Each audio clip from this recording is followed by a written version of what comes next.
मैंने यार खोया है खुद को, और ये बात मुझे भी पता है कि अब मैं पहले जैसा नहीं रहा। जब कोई मुझे पराया महसूस करवा देता है तो वो कितनी भी अच्छी बातें क्यों ना कर ले, वो पराया ही लगता है। अब जो मुझे नहीं समझता हम उसे नहीं समझाते। समुद्र खारा है, खारा ही रहेगा, हम उसमें शक्कर नहीं मिलाते। लहजा सलीका ये सबसे ज्यादा मायने रखता है। खंजर झेल सकता हूँ, किसी के शब्द नहीं। यार सुननी भी पड़ती है, सहनी भी पड़ती है।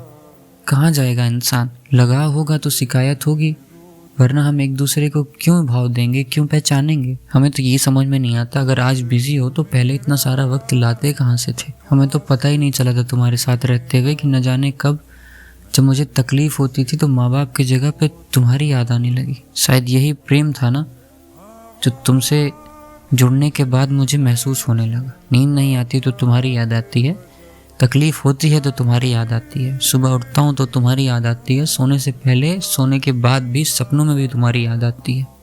मतलब शायद हमें प्रेम हो गया था लेकिन तुम नहीं कर पाई। अब हमें लगने लगा है कि खुद को सही साबित करना ज़रूरी नहीं होता। अगर कोई आप गलत समझ रहा है तो हम अलविदा करके निकल जाना ही सही समझेंगे।